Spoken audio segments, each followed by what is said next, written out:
Okay, so we got the phrase, build it and they will come, from that movie, Field of Dreams. And so the human condition is that our lives are a reflection of our consciousness. And we don't like to hear that, right? But, you know, get over it. It's the way it is.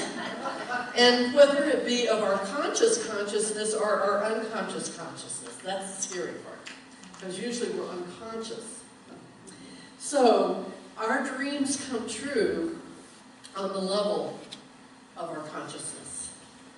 So, the spiritual solution to this human condition is to build your dreams in consciousness first.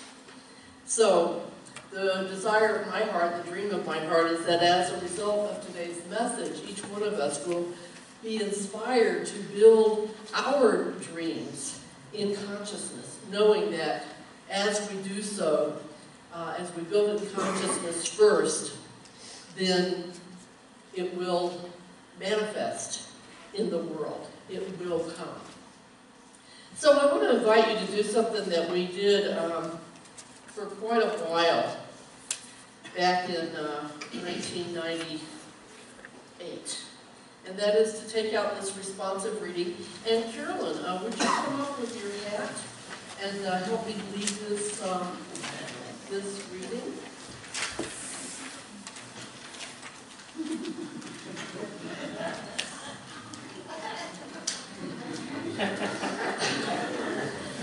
Can I go up on the podium and go move the podium over?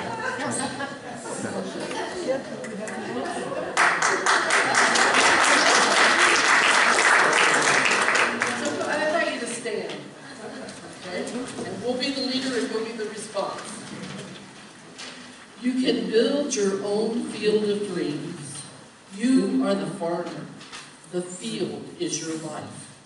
The earth is available to anyone who is willing to plant.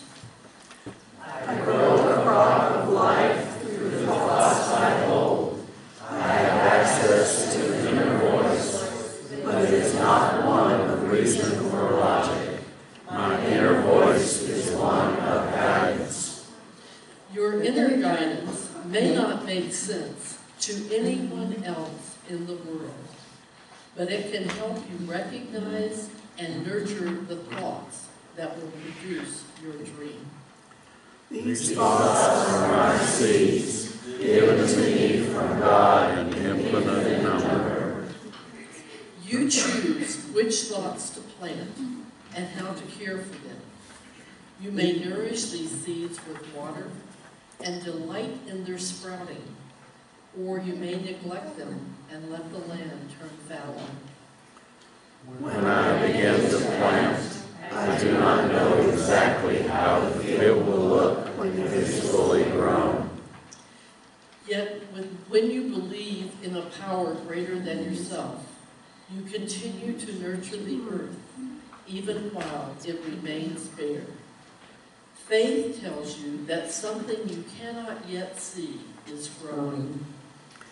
As my field begins to materialize, I awaken to the power contained in my very hands by virtue of having planted it. And you awaken to the existence of the highest creative power, realizing that when you allow God's will to work through your life, your harvest will be far greater than anything you dare to imagine on your own. And now let's just stand, continue standing, and sing the song we sang for 6.5 months.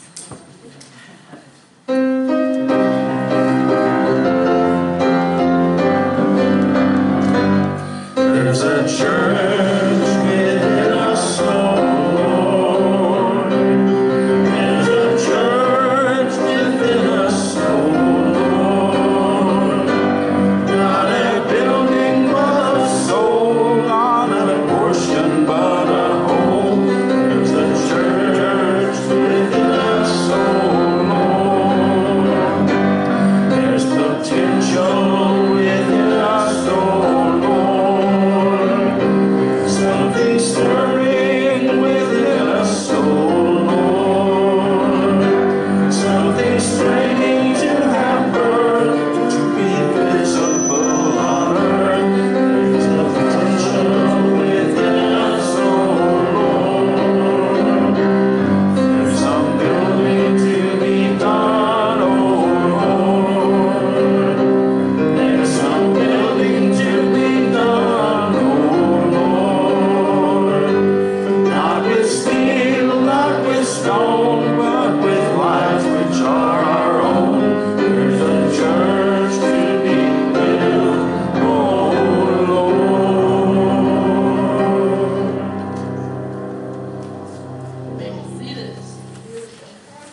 So, in the 1970s, early 1970s, there were enough people who desired to have a unity in Santa Fe that they began building a church in consciousness.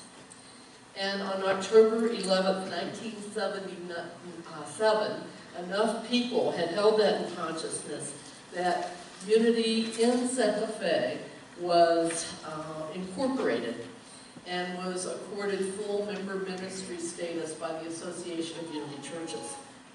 Since then, many of us have come and joined in like consciousness to continue building a church that is also a physical reality.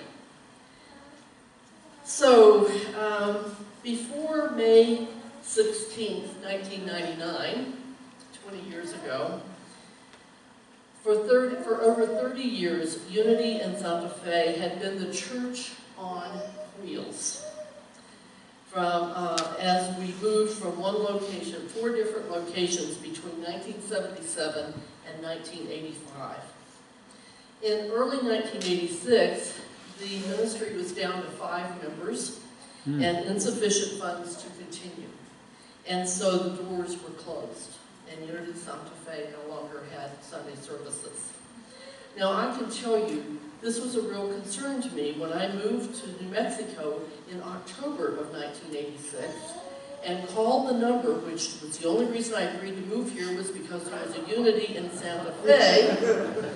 And I arrived the first week of October, and I called on Saturday to find out what time the service was on Sunday, and I heard a recording that said, "The number you have reached is no longer in service." I panicked. So I drove from Los Alamos, where I was living, to Albuquerque to attend Unity that day. And I found out that there was a group of people here in Santa Fe who wanted to reopen Unity Santa Fe, and that there was a licensed teacher from Albuquerque who was going to be here for 2 Sundays to give a message and help that happen. Well, I had lunch with her the next day in Albuquerque, and I said to her, I will do anything to make sure there is a unity in Santa Fe. And I guess Spirit heard me and took me at my word, because here I am. So, the point is that we are always at possibility junction, the intersection of where we are and where we could be. So, over the years, I kept holding a vision that there would be a unit, that we would have our own building. And in August 1997, as I was with the president and CEO of Unity Worldwide Ministries, he and his wife were here to ordain Rocco Errico at the Women's Club where we met at the time. And we drove out along what was then La Tierra. We didn't have 599. It was a 2-lane road. And we drove out this way, and I never saw the building because when you come from town, you just don't see it. But when we came back, I said, there's Unity Santa Fe. And then we went through quite a bit to get here. You know, there's a story I like to tell about the 2 frogs that fall in a rut. Some of you have heard it before, but these 2 frogs are hopping along, and they fall into a rut. And the one frog was strong enough that he was able to immediately jump out of the rut. But his buddy couldn't do it, and he was just stuck in this rut. And he jumped and jumped and jumped, and he could not get out of the rut. So the first frog said, look, I will go get help. Just stay here, not to worry, I'll be back. Well, when the first frog came back, there was his buddy out of the rut, sitting alongside the road. And he said to his buddy, how did you get out of the rut? And the other frog said, well, there was this big truck coming.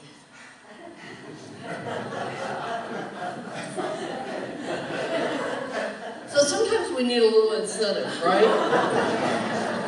And so that's what happened.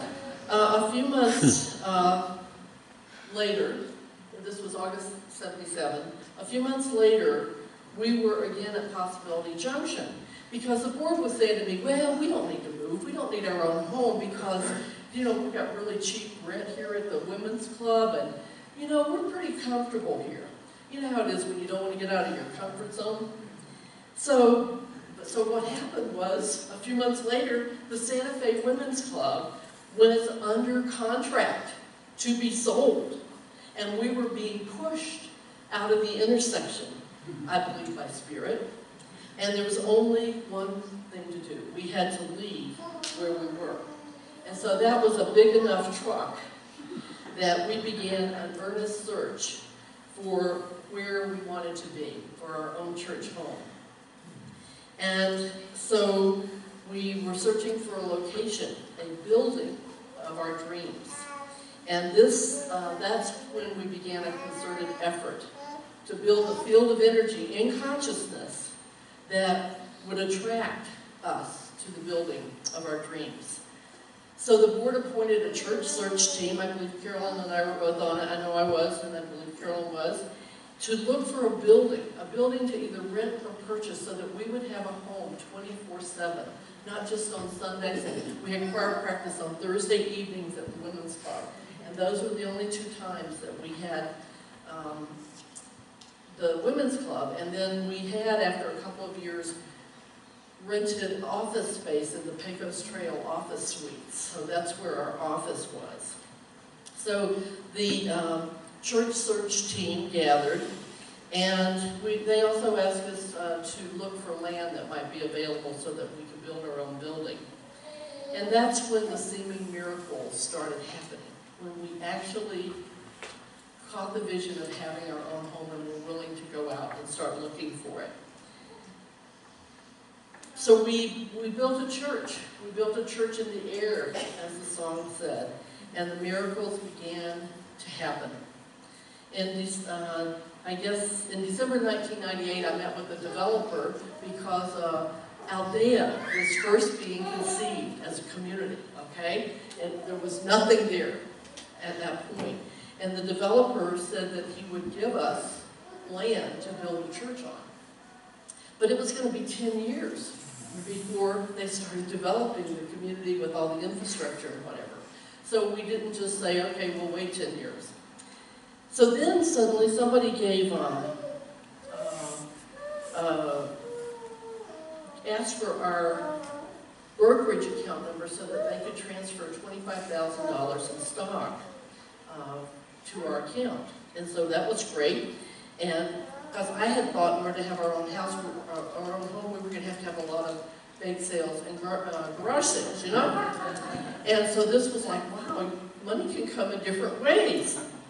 So this stock was added to our existing building fund, which had grown from 0 when I became the minister on December 1st, 1994, to approximately $45,000 by January of 1998. So in January 1998, I began a 7.5-month series of Sunday messages based on Mary Morrissey's book, Building Your Field of Dreams. And we sang as our opening song, Building the Church Within, and we read this responsive reading every Sunday. You were sick of it. I got complaints about it. We kept doing it, okay? And so then in April of that year, in the midst of us singing the song and everything, the board again considered either renting a warehouse on 2nd Street or purchasing the La Conchata Market. And we made a low bid offer on the market, but the counter offer was more than the board felt we could handle. So neither option was approved.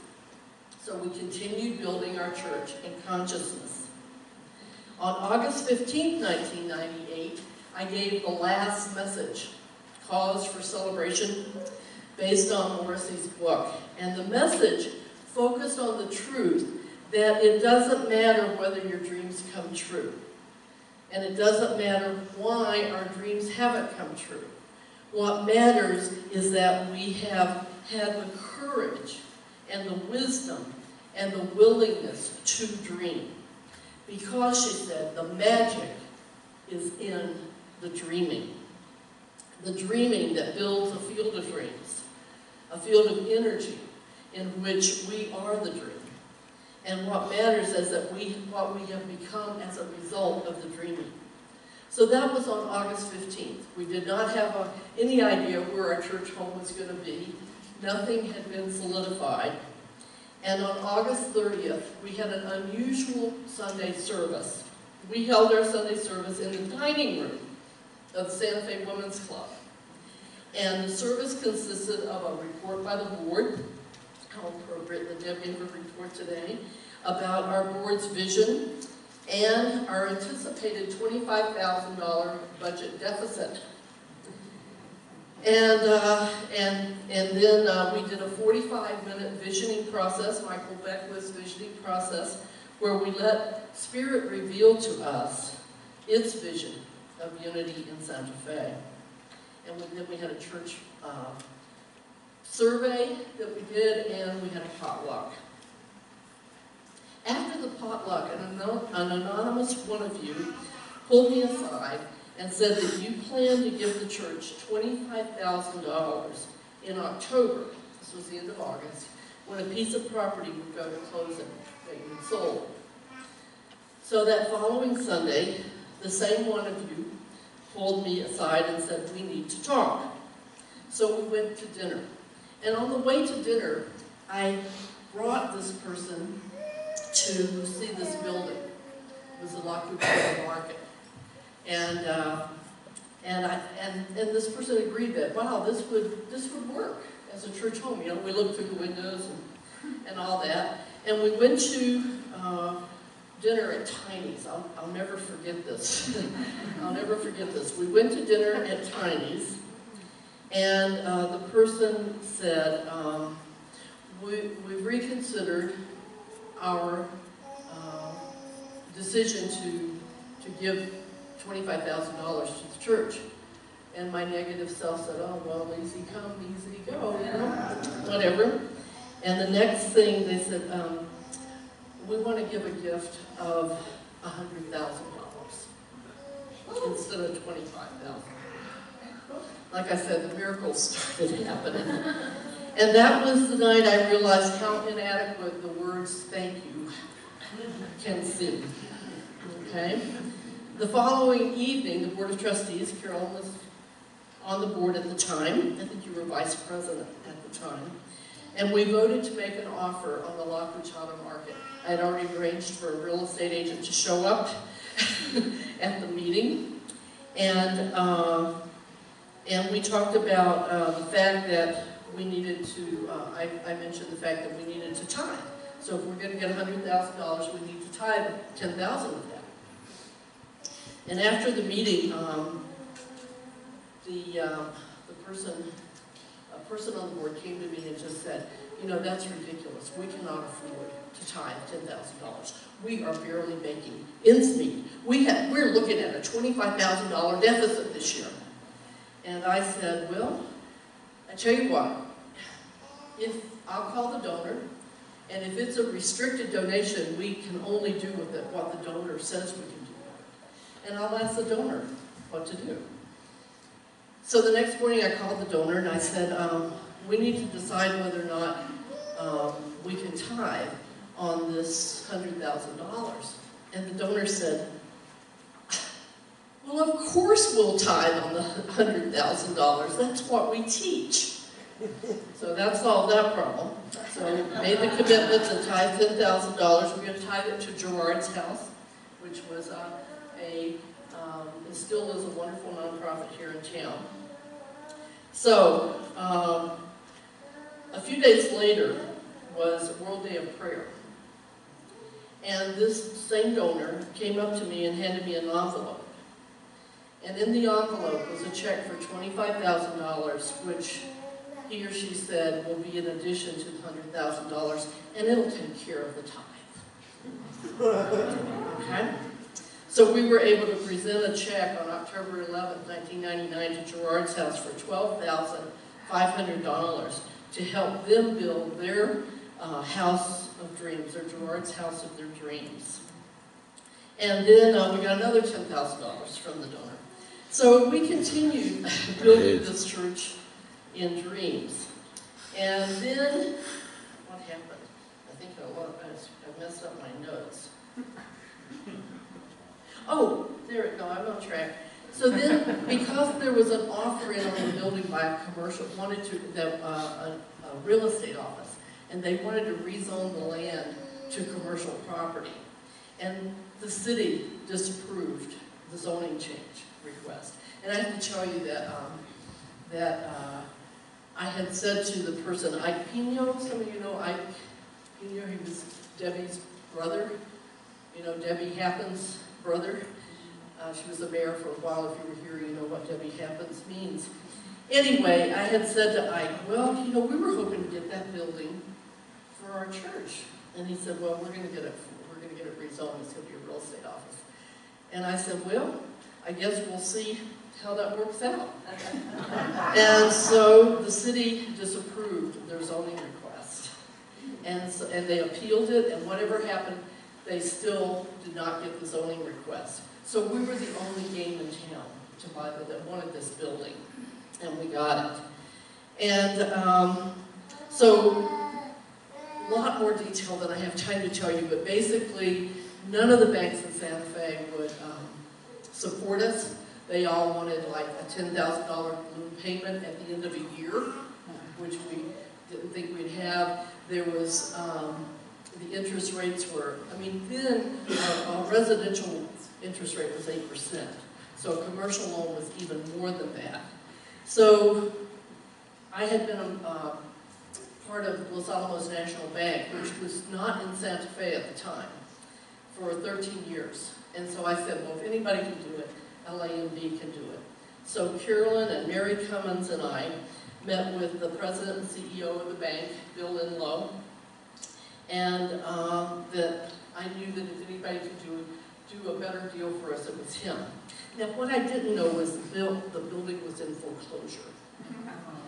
But that doesn't matter. Miracles happen the way they happen. So after glancing over our balance sheet, our profit and loss statement, he looked at us and said, 8%, 30-year fixed, no fees or points. It's like, really? This is too easy. We should have asked for something more. So I reluctantly said, who has to sign the mortgage? And he said, don't worry about personal liability. Just have your board appoint someone to sign the mortgage on behalf of the church. And we didn't even have to complete a mortgage application. Pretty amazing. And so, as a result, we were able to purchase this building, us and LAMB. So Carolyn, would you come up with me, and I want you to share some of your stories. But first, I don't know if we should show some of the pictures first? Okay, so let's show the first set of pictures. Okay, this is what the building looked like. Okay, kind of like a barn, don't you think? But a northern New Mexico style church. You need a microphone for Carolyn. Okay, next slide. This is what it looked like inside. This left-hand side picture was a business office. There was no wall around it. The business office and my office was that dark hole in the back. It was a closet. Okay? This to the right was if you were standing in the business office and looking at the community room. It was a partial wall, which eventually was totally torn down. And this was our prayer chapel and choir storage closet. Okay, we don't actually store the choir in there, but choir and all the music is engaged.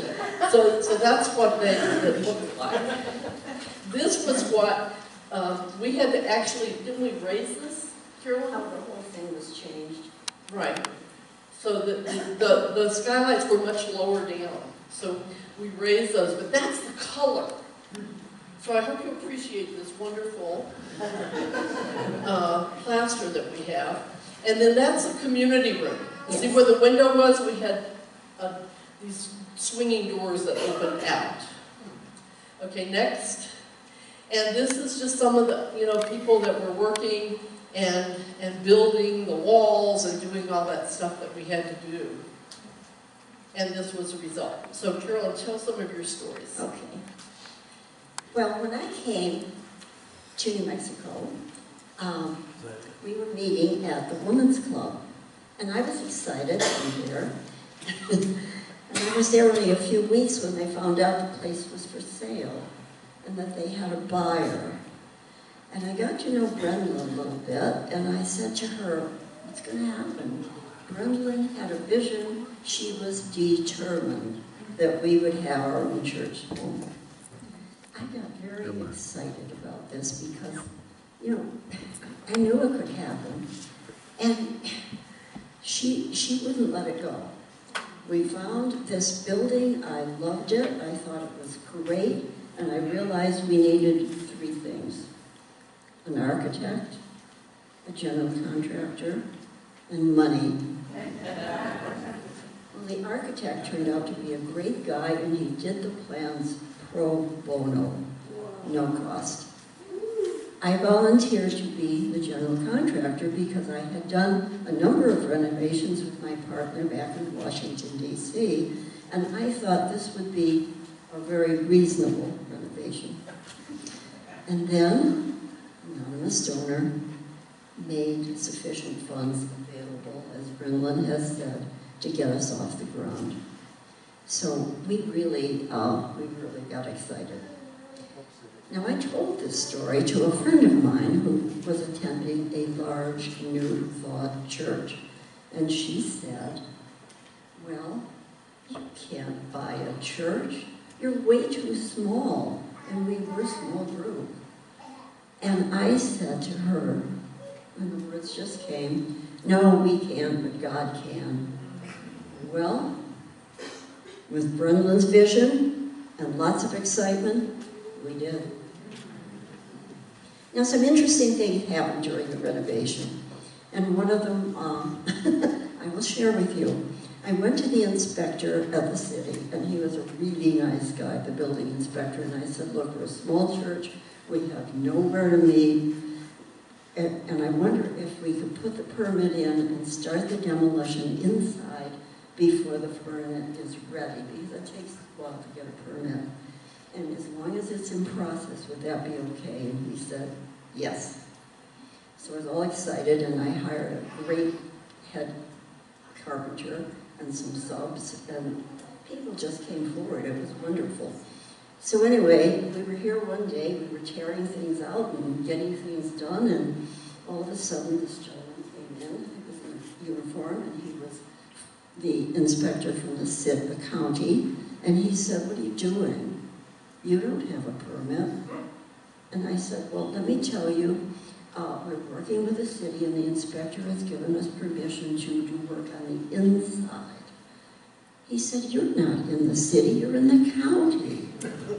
I said, well, the city thinks we're in the city. I think we're in the city. I said, let me go to the city and talk, and I will get back to you. So he said, all right. Oh, yes. But he said, first, everybody out, close the doors, put up a no work sign, and taped all the doors up. So I went to the city and found out that indeed we are in the city. And the process was almost complete for our building permit.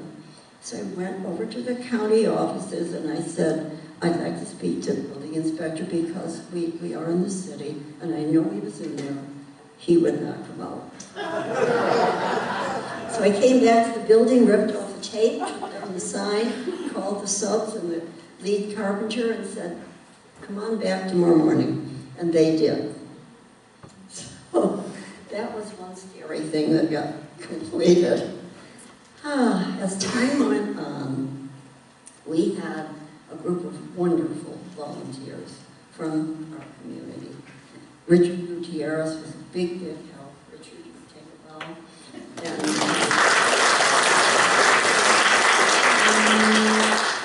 Eastwood helped us.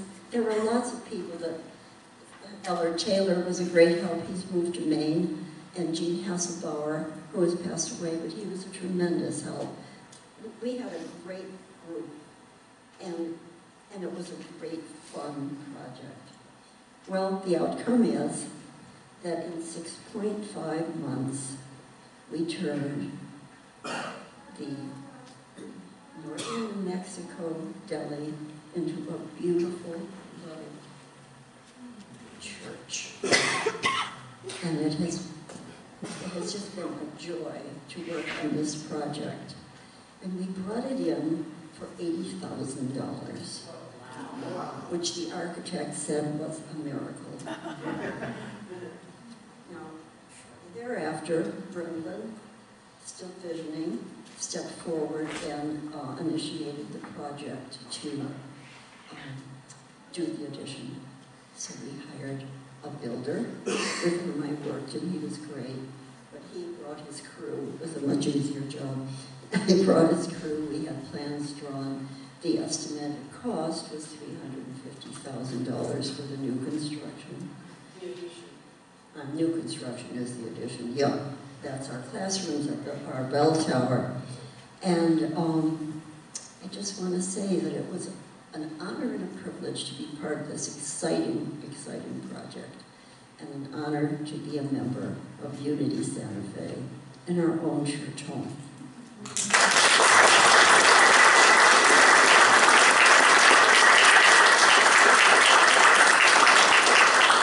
We're running late, I hope it's okay. So Carolyn, you know, the hard hats. They gave me a hard hat, and on the back of it they put a label that says, Reverend Yang. What does that mean? I have no idea. Well, suffice it to say, I was Reverend Yang and she was General Contractor Yin. And together we brought great balance to the project. We did. But this is one of the reasons that Carolyn is a Unity treasure, so don't park in her parking spot.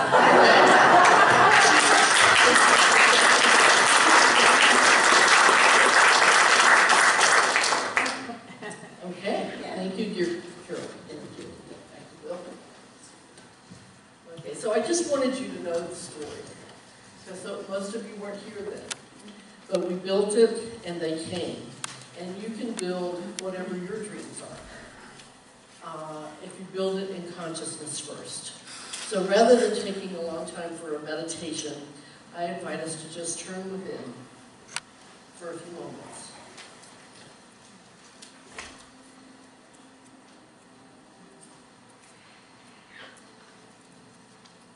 Divine Creator, Divine Dreamer, Divine Presence within each one of us.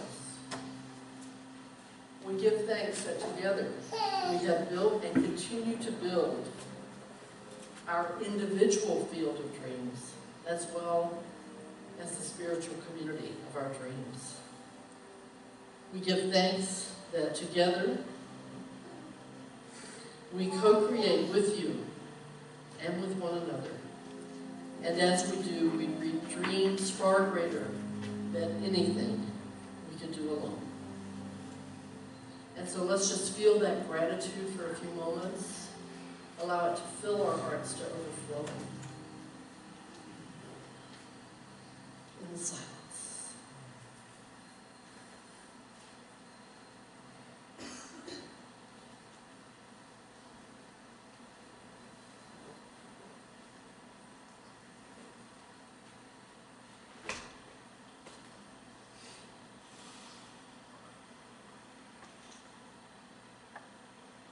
As we gently bring our attention back to this time and place, silently say, thank you, Divine Dreamer.